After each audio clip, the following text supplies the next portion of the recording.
We've got winemaker David Smith with us and his wife Sandy from Cecilia Vineyard, a local Northern California winery based out of the Yuba County, actually Sutter County area, just opening up a new tasting room in Yuba City coming up shortly. We'll be talking about that in a minute.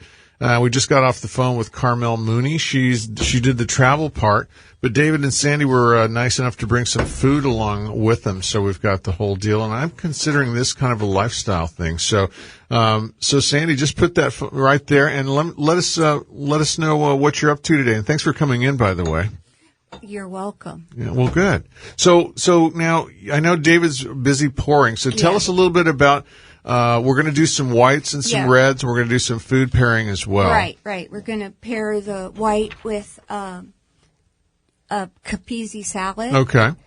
And so you can taste the difference of the wine before and after you taste it. Right. And then we're doing the same with the reds. Okay. But we're using roast beef for that. Okay, great. So the white wines, we're doing a Fiano, and we're also doing we're actually doing a Greco. Oh, we're going to do a Greco today. Greco. Okay. How's he doing? Hang on just a second, Dave. We got to get you plugged in here. We're going to keep talking to Sandy for a minute. Here comes That's Santos. Better anyway. Here comes Santos. I think, there we go. There you go. Yeah. Oh, okay. Yeah, that's your spot. That's your sweet spot.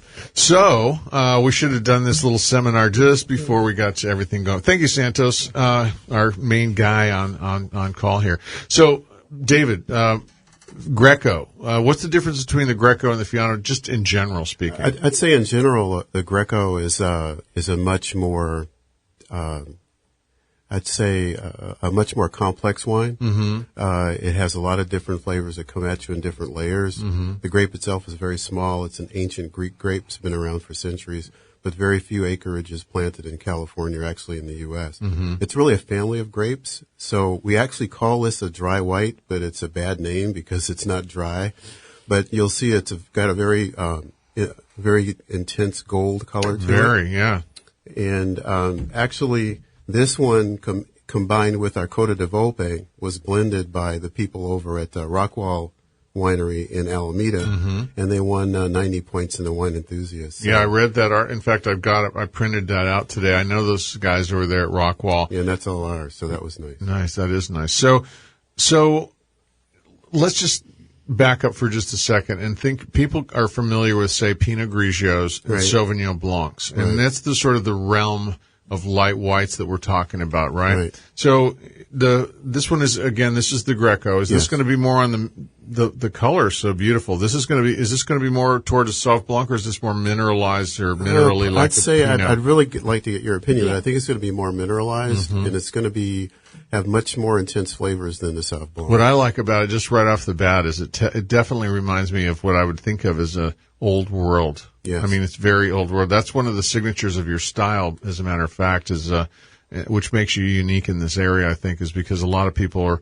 It's new California. It's up front. It's loud and brassy, and yours is a little more subtle and old world. Yeah, our winemakers are both staunch Italian-style winemakers, and they strongly adhere to more of a European style.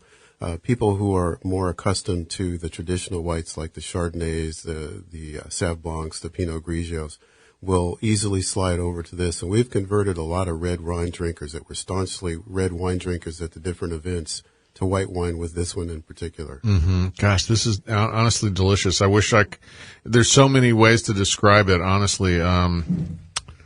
I would say it's very rich for one. It's very. I got to have a little taste, a little nosh with this. There you go. Because with white wine, you want to, have some kind of salad and cheese. One of the things we try to promote at all of our events, and we'll be doing at the tasting room, is the art of pairing the wines with the food, because it really does change flavors of the wine before and after.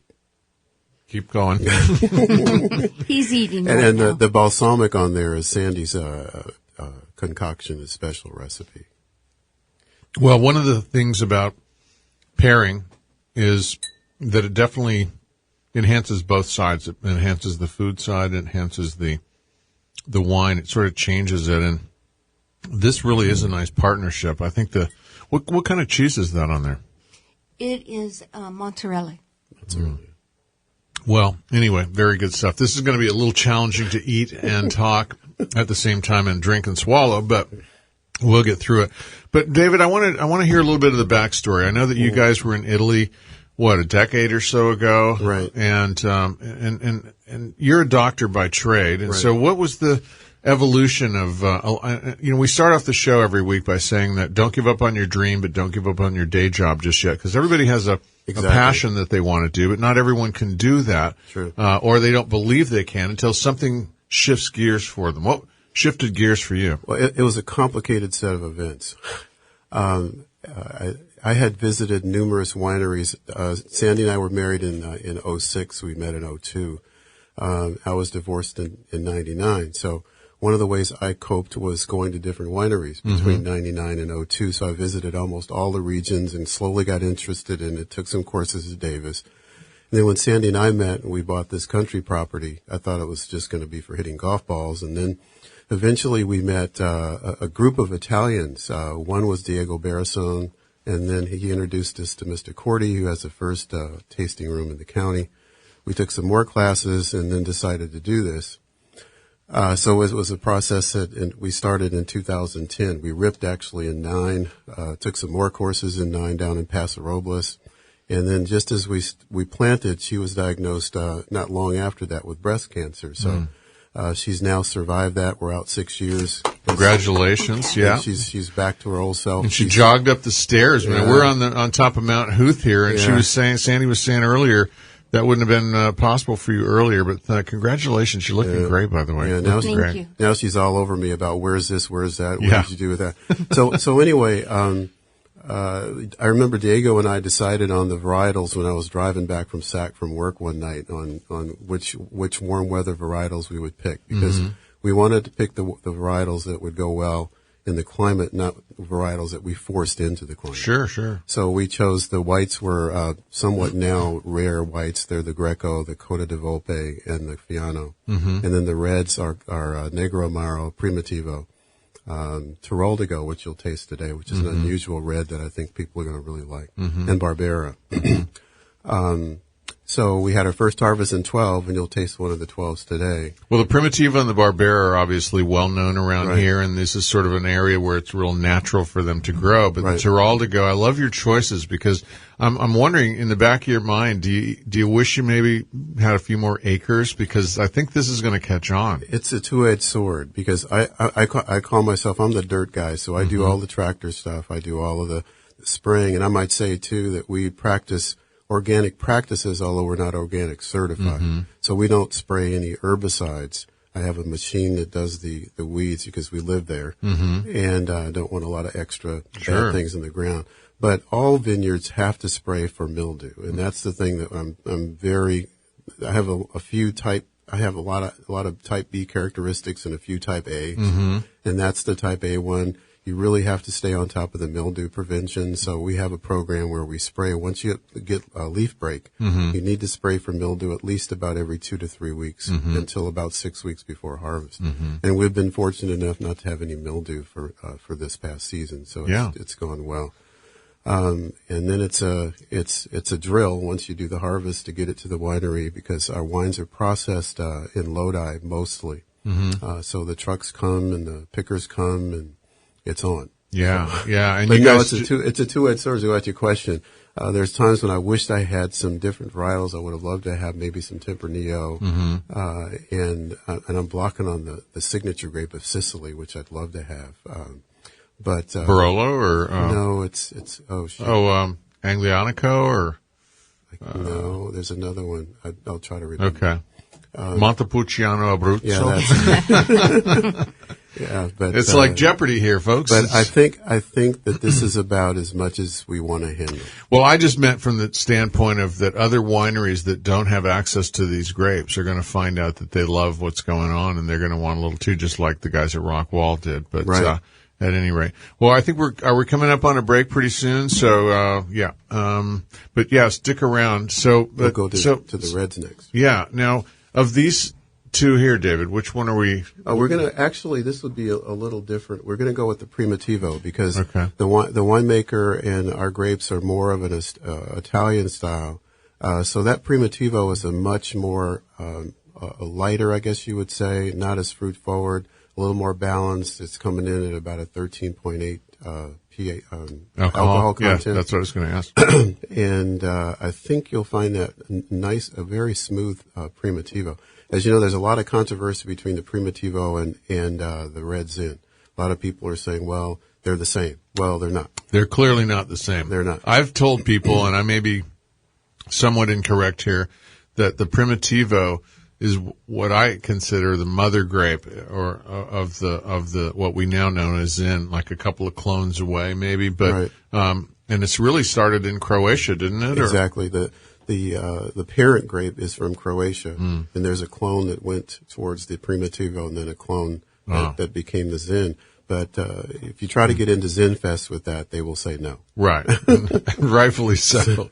No, they should have Primitivo Fest. This is really delicious. Right. What's your philosophy on oak? I mean, where are you at with that? That particular one was, I have a little bit toward American oak. I kind of like a little bit of the vanilla in there. But one of our winemakers clearly likes to have oak that's a little aged. The Barbera, that's out of Hungarian oak. The 12 Barbera, which you'll taste next, was done out of American oak. We actually drove to Napa, Sandy and I, and picked up those barrels ourselves and drove them up to the winemaker in a U-Haul. Nice. Did you pick up like one season oak barrels, or were they? They were 2-year-old. 2-year-old, yeah. 2-year-old barrels. Just curiosity, was it at a winery or was it at a barrel broker? There's so many pieces to this business. Because this was from a barrel broker. Okay. There's barrel people, there's cork people, there's capsule people, and there's the label people. Yeah, and bottle people. People, tractor people. So there's a whole team of people that you have to really coordinate well to make this work. Right. Well, I was just at a couple of wineries, and they just got a new shipment of French oak barrels in. And at 600 and something a pop. Right. And they say their philosophy, they only use them for one season and then they blow them out. A lot of people will use them for 2. Right. But you get a good bargain on them when you're getting 2, and you still got plenty to go there. Right. So, all right, we ready for a break? Cool. And welcome back, everybody. Mike Rayford here. It is a beautiful day. We're all listening to Tom Petty while we're drinking some awesome wine from a good friend of mine. David Smith and his wife Sandy are here from Sicilia Vineyards. And now, Sandy, Sandy brought some amazing nosh material here. You got a caprese salad with her own balsamic vinegar and some really beautiful tomatoes. Tomatoes are kind of the key to this thing, aren't they? I think it's the combination, and also the key is the balsamic vinegar. Well, for sure, Yeah. which you made. Yeah, I make it. I like that. And then, so we did that with the white wine, and now we're into the reds, and we're having a little roast beef with that. But while David's sort of prepping some other stuff over there, I understand you guys have a wine club now, and you're opening up a tasting room. Tell me about the wine club and how do people get involved with that? Yeah, we have a wine club that we just developed about maybe 9 months ago. Right. And, it goes quarterly. Okay. And it costs $40 every quarter. That's a bargain. Yeah. And what do you get, 3 bottles? You get 2 bottles. Okay. You get one red and one Perfect. white. Perfect. And so you guys have a website. Is that something people can check it out at? It's SiciliaVineyards.com, right? Correct. Okay. And we're on Facebook too. Right. Yeah. I like your, you always post pictures of harvest. Now I understand this harvest you got out there and you were pretty active in everything. Yes. So how'd that go? It was refreshing. I felt like, oh my goodness, I can do this. But I mean, I tuckered myself out and had to take a nap after. Right. But then we were back at it the next day. So. Well, it's if you've been out of the picture for a while or out of the activity for a while, it seems like it takes you're enthusiastic to go do something, but it takes a little while to get back sort of in shape, as they say. Correct. My body doesn't want to go as fast as I do.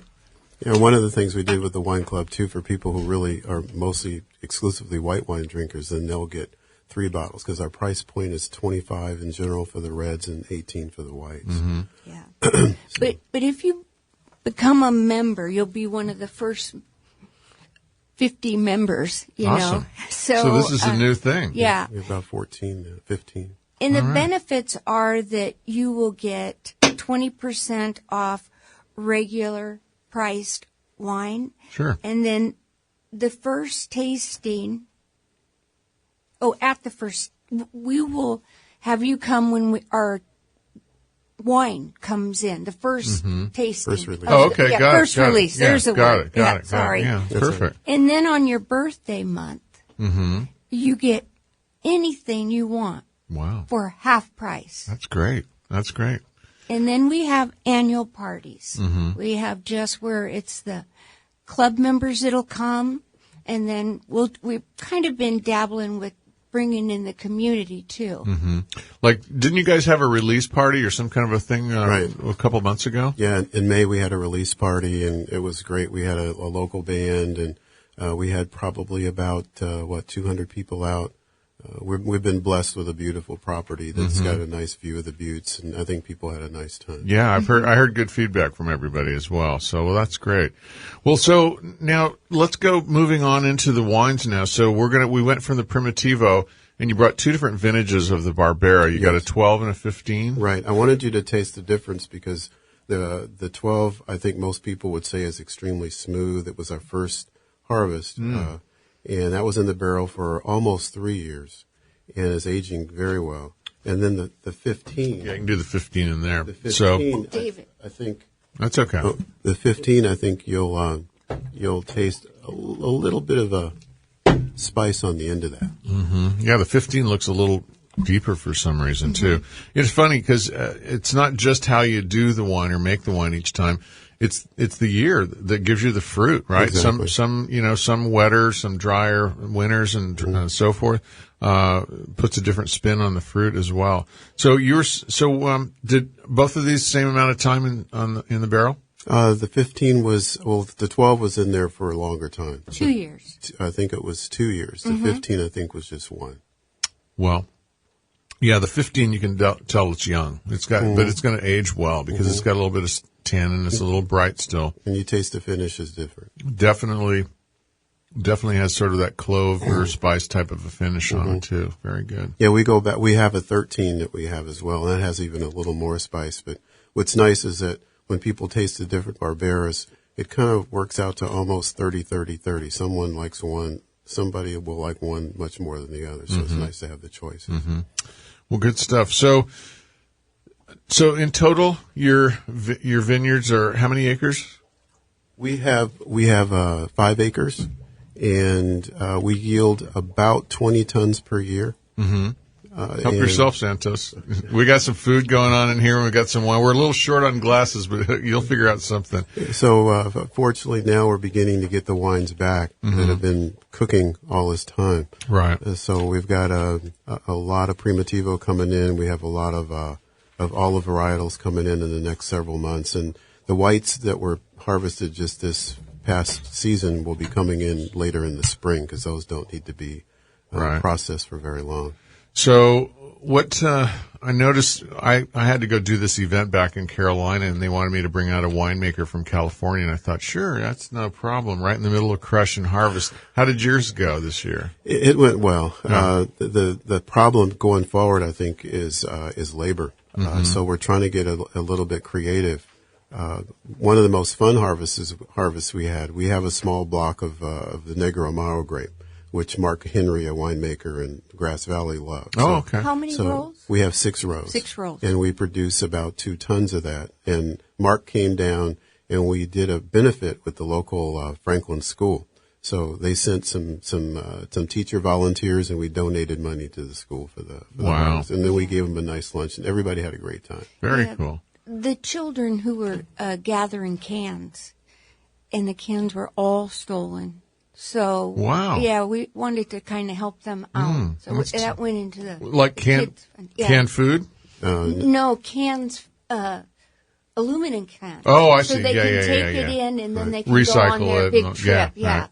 Well, I've got some stuff I can donate to those guys too. It's funny. I always do the bottled water out where I live. I have a well, and it's good water, but it's just not great for drinking. Right. And So I have all these, and back in the day, there was more recycling centers, and for some reason, everything changed over the last couple of years, and there aren't as many recycling centers. So now I've just I'm storing it for people. But, that might be something good to donate to people out there. Yeah. Well, so David, have you gotten any, what are some other feedback that you've gotten? Have you entered this into any? I know competitions, people feel differently about it. What are your thoughts on competitions? Yeah, it's been good for us because in the absence of being able to sell for a while, because this tasting room has been in process for about 3 years. So between the planning, the approvals, the false starts and stops, we finally got it through. So our only outlet, as opposed to some other places, has been through exposure, through events and tastings. New Earth has been helpful. So our last tasting we did was at the Taste of Sutter Yuba, and we did win the best white wine at that event. Nice. And the year before, we also won 2 awards at that event. So we've won a few awards now in the last few years. Well, that's good. It's really good to get other people that kind of, recognize. And like I said, your stuff is unique in the sense that wine lovers, I always like to introduce people to new flavors and new styles of wine because it's so easy to get in a rut. I like Merlot or I like Sauvignon Blanc or I like Chardonnay. And then you try to get people out of that. Sometimes they're a little reluctant at first, but, right. And you were talking earlier about having people try this, your white. I'm going to be buying some glasses. Do you have any glasses that are black? Oh, no. These are really good. This is really great to have, to do a black glass. It's a wine glass, but it's just simply black. And so you put that inside of a black glass and have people smell it and have them taste it and ask them, is this a red or a white? It's interesting what you'll get sometimes because it can be confusing. I've had some Viogniers that people would swear was a red if you taste it blind. Or you have a rosé and it tastes like it's got a lot more body than you think of a rosé. So that's a fun thing. Yeah, well, we do a lot of the people will come up and say, well, I want to have a Cab. You have a Merlot, right? One of those, and we'll say no, but we have a this, and then they'll say, oh, okay, well, I'll try it. And it's surprising. A lot of people because they just haven't seen these varietals before, right? They ask nice questions about, is this the grape? Is the Barbera just its own grape? Is Terolago its own grape? So it's kind of been fun to help educate as well. Exactly. And I was doing a little homework before this just to kind of look at some of the rarities that I guess you could say that we have. And if you look at the acreage that's planted, the Cab versus and Merlot versus even a Primitivo, it's astronomically higher. Zin, there's 44,000 acres of Zin planted. Wow. And in California. In California. And there's 1,200 acres of Primitivo. So you can naturally see why people are exposed to more. And there's like 8 acres of Terolago. Yeah, not much more than that. A couple of our wines, we get an annual grape planting report that tells you how many acres of every varietal is planted.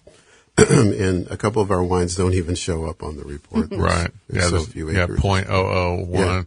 So are you still pretty much in touch with the folks at Davis on a regular basis? Not much right now. There's still a few classes I'd like to take, but it was really helpful to help you know which you shouldn't do. I think a lot of times it's similar to medicine. You have to know what you know how to do and ask for help for what you don't know how to do. And we've tried to stay within that. And in a way, her illness slowed us down, and we probably would have made a lot more mistakes than we made. So you can lose your shirt in this business. So you really have to go slow. And well, they say the best way to become, make $1 million in the wine business is to start off with 3 or 4 million. So. Exactly. We're trying to prevent that from happening. Right. I'm going to keep my day job for a while. Yeah, absolutely. Well, you're doing a great job. Do we have time? Can we take another quick 1 minute break real quick and then come back? Cause we got a new engineer checking the board here and, want to make sure he figures out how to do all this dialing in. We're having such a good time here. Yeah, we've got 10 more minutes to go here. Perfect. Well, listen, we're going to take a short break. Santos is jumping in there to save the day. I'm Mike Rayford. You're listening to In Search of the Good Life show. We'll be right back. And welcome back, everybody. Mike Rayford here. We are, just wrapping up a couple of hours here at the Good Life show. As usual, it goes by way faster than it should. But we are really enjoying just a big spread here that David and Sandy brought from Sicilia Vineyards. We've got, let's run through the wines one more time, David. We have the white is the Greco? The white is the Greco, and also we have 2 years of Fiano at the vineyard. Yeah. So for white fans, and these are big whites. This is not like a Chardonnay at all. It has no resemblance whatsoever, but you owe it to yourself to get out of your comfort zone once in a while and try something new. This thing will really open up your eyes as far as I think of it as an old world wine, and it really, really reminds me of if I was in Europe, this is what I would expect to have if I was sitting out on one of the Greek islands or in southern Italy somewhere. And then the reds, you've got a couple of Barberas. I think the vintages are 12 and 15. 12, 15, and we have a 13 at the vineyard we didn't bring. Mm-hmm. And then we have 2 Primotivos, a 16 that you tasted today, and then we have a 12. And now I'm going to try their Teroldego. So tell us a little bit about the Teroldego. The region normally is what, northern Italy? It's a northern Italian grape, but it grows well in this climate. There's been a lot of controversy when we've done tastings about what it's similar to. Some people feel like it's similar to a Zins. Others feel like it's really closer to a Syrah, which if you've tasted a lot in Paso, you've had some nice Syrahs down there. So I'd really be curious to what you thought about it. Well, for me, Sangiovese came up. Ah, okay. I'm thinking Sangiovese because somehow or other I can almost sense this as being this is great on its own. This is its own single varietal. Yeah. It's delicious. Oh, thank you. It's just got a great finish to it. But what my initial reminder was a really nice Chianti, which is based out of, a Sangiovese base. Right. And so this might be something you might want to consider having a little bit blending party with at some point too. Because it really is reminiscent of a real quality, high quality sort of Sangiovese to me. It's the only, Sandy's not a wine drinker. She's a margarita lady. Mm-hmm. But that wine has converted her. That she is loves my it. favorite wine, the Teroldego. Mm-hmm. And also I love the dry white. And then I usually never drink wine. Then it's margarita. Until I started tasting them, I thought, oh my goodness. Well, if you have a winery, you have to have a little bit of wine once in a while. That's for sure. Exactly. In line with that, if I could just interrupt for a second. Yeah. Is that with what I've seen at we've been to a number of tastings all over the place like you. And many of them do not have a non-drinker's option. Mm-hmm. So, in memory of my favorite aunt, we have Aunt Thelma's Punch that will be in the tasting room every time it's open. And if you want to take a taste of that, I think you might have had that before. Yeah, we had this out at Bishop's, but tell us about what it is. It looks like a really nice little rosé almost, unfiltered rosé. It does, and once you start drinking it, you can't stop. People can't believe it does not have alcohol in it, but it doesn't. It's got a secret event, it has a secret. It's almost like an amaretto, almost is a little bit of secret ingredient we can't reveal because we might want to bottle that too. Yeah, you got a good one here. This is really tasty. Very nice. So for all you people that are the designated driver, they got you covered out there. Well, listen, we're just about done here. We got a couple minutes left, but I wanted to mention that these guys are building a tasting room right now that should be open right around January, I think you said, right around the first of the year. Correct. And everybody's welcome to check it out online. The website is SiciliaVineyards.com, and I'm going to spell that for you because I pronounce it like the Italian version, but it's Sicilia, Sicilia, or Cecilia, or Sicily with an A at the end of it. So it's SiciliaVineyards.com. And Sandy, tell us the phone number out there, how people can get a hold of you to make, you got private tastings as well as, when you're open, you're going to be open on weekends, I take it. Yeah. If anybody would like to come and try our wine, they can call us and we can set up a tasting. Mm-hmm. And then when we're open, then we won't have to worry about that. But sure. Some people have asked to have a party out there. Oh, for sure. Wine tasting for their friends. And, the more we get into it, the more we realize how much fun we can do with it. Yeah, there's a lot of fun things to do. I know some of the other wineries in the area do different things. There's a lot of events. I think what's happening is our region, the locals are starting to catch on that, hey, you don't have to go to Napa or El Dorado or Amador County to have a nice wine experience with some wineries. And you were also mentioning too, David, and I wanted to bring this out, all around the Buttes now, there's a bunch of activity regarding winemaking. I think Reese Reese Cordy planted Right. the flag out there initially. Yeah, he's the initial culprit. Yeah. Right. But you've got Charlie Munger as well. Right. And then you. Yes. So you guys kind of have the buttes around. I understand there's another guy. I don't know who it is. John Heyer is seriously thinking of putting in a vineyard too. Good deal. So it's a beautiful region, and I think it's just got it's going to become famous with regards to the quality of the grapes is really dependent on the terroir, and the terroir there is just amazing. We got a minute left to go. Anything you wanted to finish up with? Yes. I would like to give you my phone number. So if anybody wants to come have a private tasting, it's 530-701-3795. And thank you, public, for supporting us. Yeah. And a special shout out to the Mungers and to the Cordys for their support. Everyone has been extremely kind to us. Very good. All right, you guys. Well, thanks a lot, David and Sandy from Sicilia Vineyards. I'm Mike Rayford. We'll be back next week. Until then, ciao. Mike Rayford. We'll be back next week. Until then, ciao. Mike Rayford. We'll be back next week. Until then, ciao. Mike Rayford. We'll be back next week. Until then, ciao.